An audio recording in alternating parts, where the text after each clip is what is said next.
Okay? Thank you for I that believe, meeting.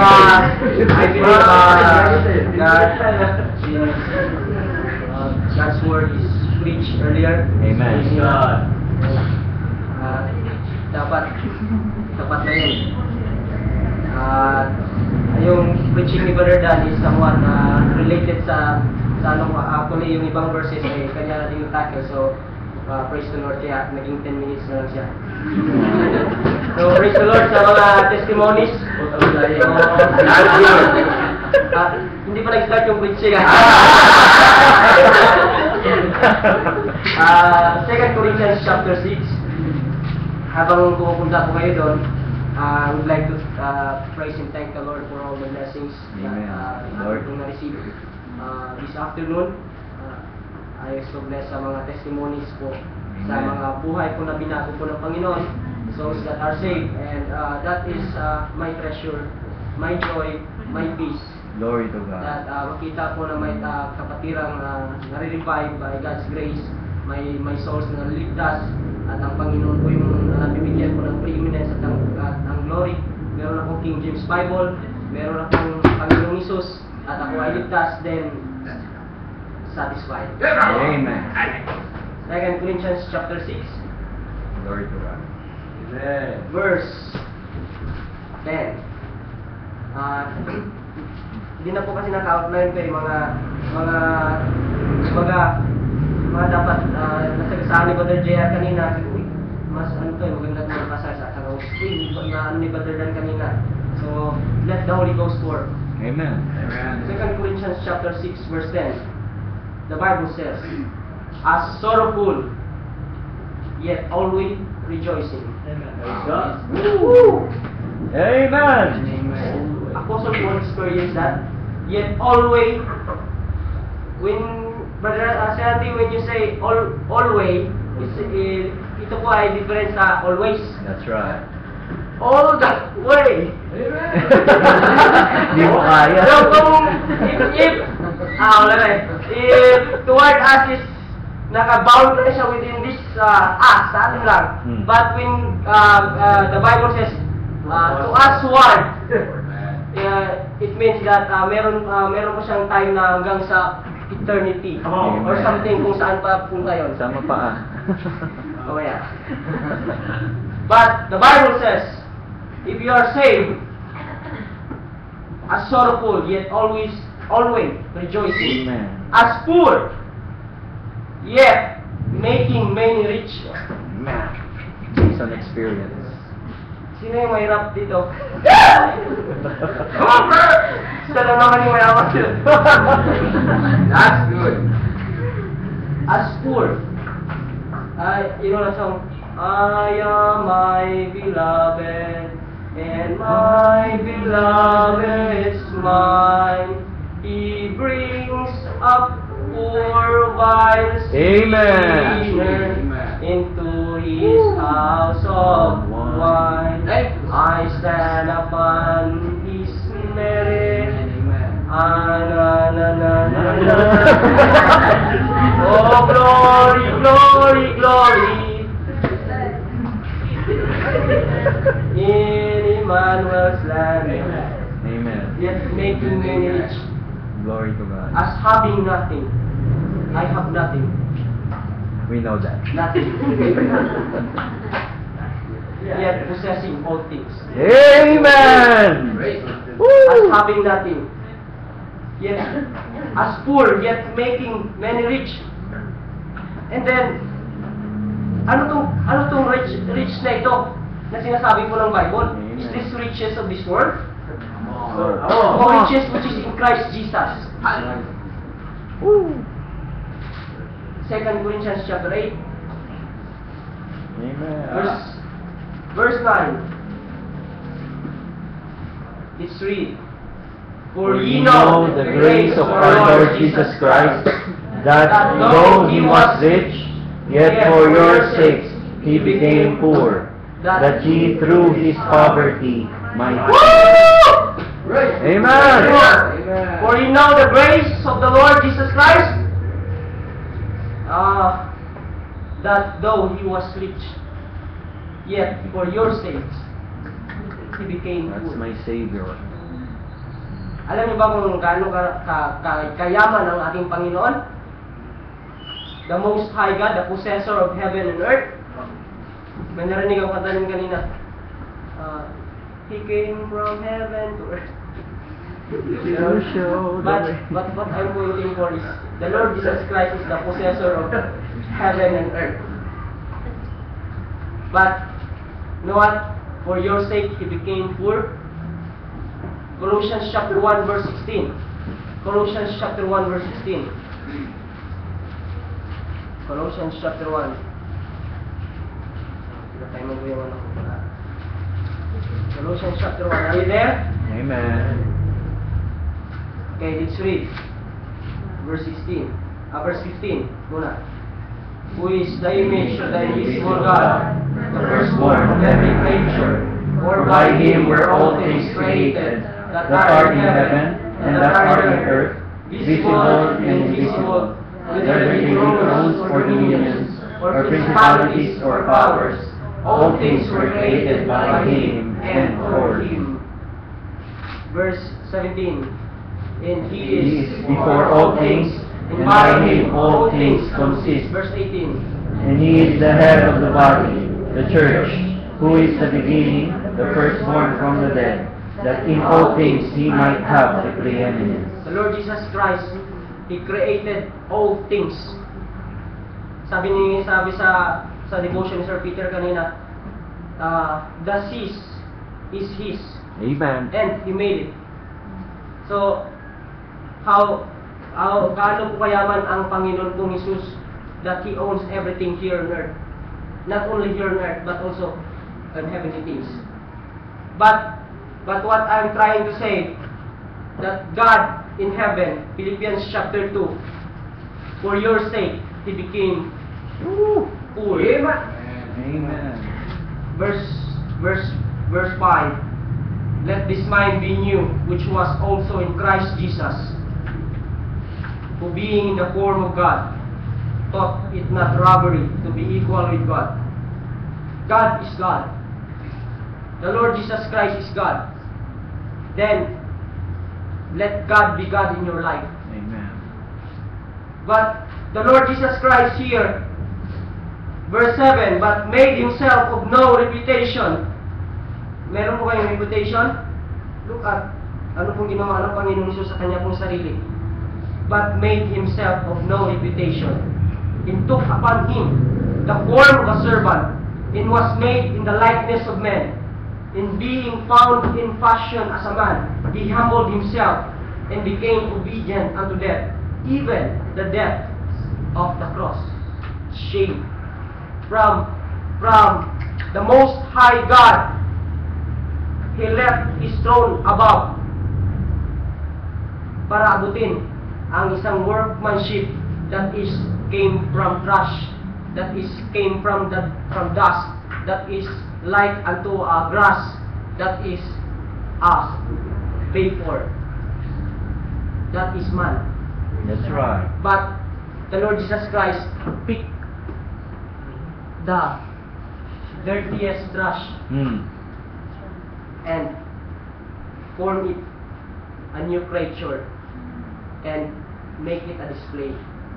Woo. Amen. Thank God for that. The rich God, He became poor, that through His poverty He might be rich. Amen. Amen. What a Savior. Nandun ako sa Pasay kahapon. Kahapon nga. Yesterday nandun ako. Doon ako sa squatter sa area. So, and then, nandun yung mga families. Nandun ako nakapag sa gilid habang may pinabasa ako sa bata na ito, basahin mo to, Genesis 1. Ito yung ano mo, naghanap kasi sila, sir, gusto na yung matuto sa English or sa ano. Ito, Genesis chapter 1, basahin mo, matututo ka niyan. Amen. Then, habang yung binabasa yung Genesis chapter 1, habang yung isa, kinukuha ko, tapos yung nanay naglalaba, yung tatay nagtatrabaho sa labas kasi we are about to start sa Bible studies ko namin. And then, tingnan mo, sobrang napakayaman ng Panginoon Jesus, no? Pagbasa niya pa lang ng Genesis chapter 1, that He made all things. Ganyan kayaman ang Panginoon. That's right. So yung nandun lang kami sa ang bahay ng family doon.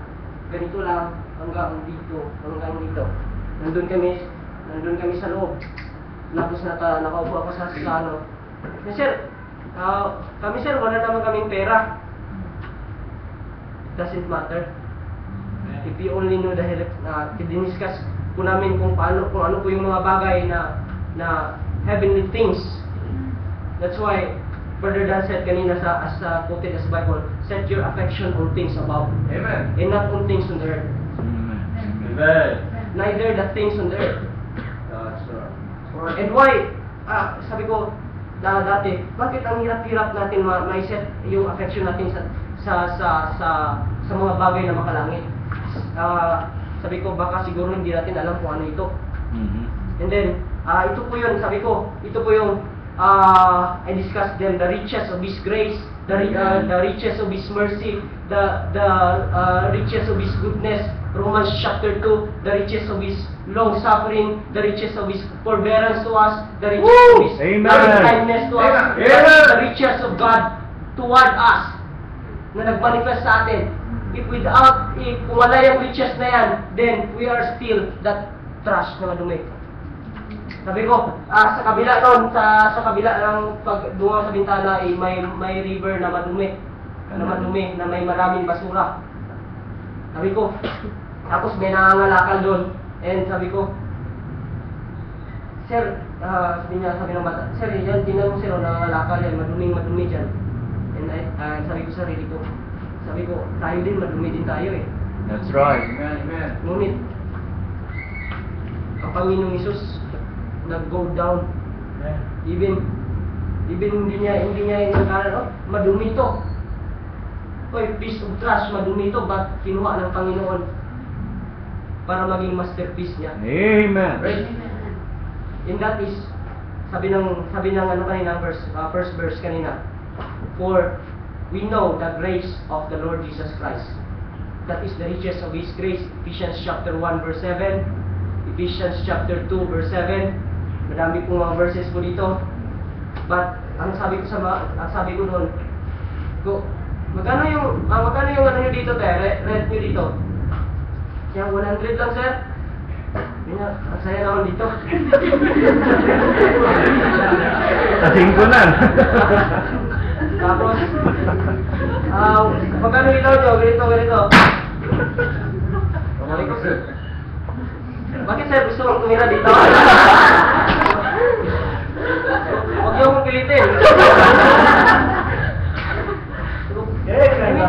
Kung kasimplihan ng buhay nila, nakikita ko, hindi, katulad ng sinasabi ni Brother Dan, meron dyan mayayaman na hindi makatulog because may mga madaming hindi na negosyo nila na or something, na meron silang ilang runways yung malugi dyan, ilang millions of mga businesses or ano dyan. Pero sila, ang hindi nila, may yung father nila may trabaho, tapos pagdating may pagkain, and then makakain doon. Tapos sabi niya, Sir, pasensya na sir, kain tayo. Yung ulam namin, karni lang. Wow,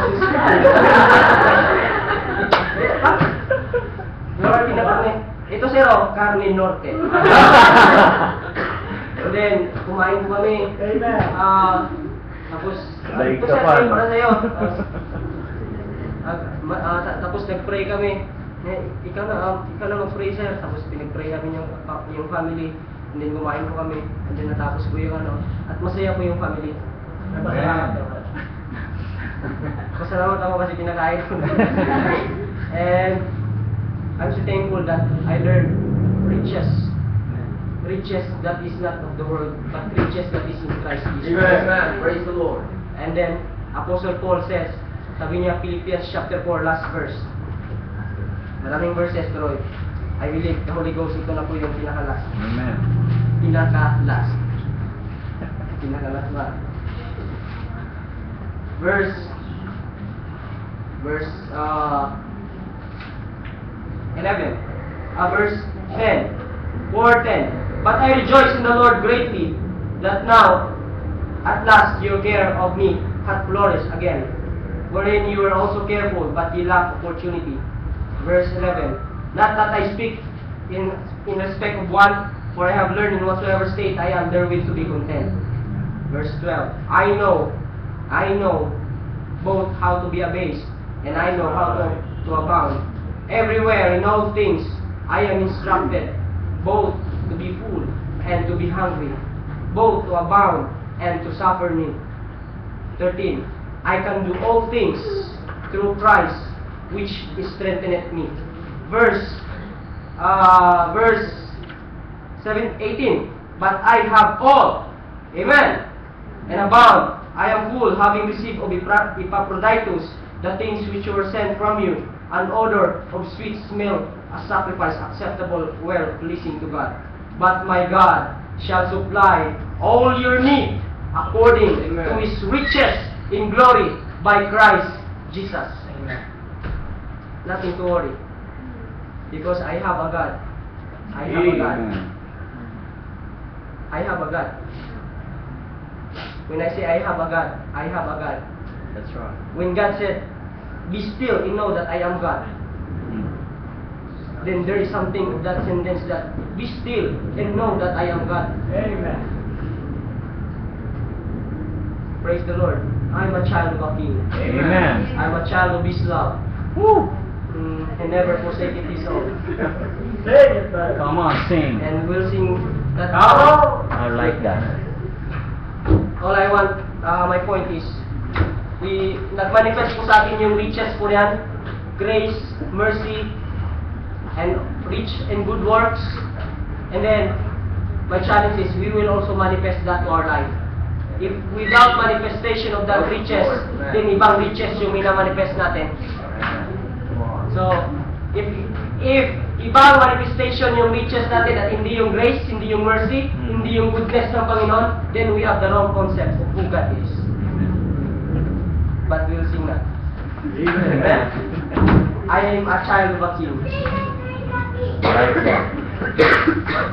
Hindi ako makasigaw kasi may buho ko baka bong. Kaya, kinukontrol ko na lang yung boses ko. Are you blessed? Amen. Glory to God.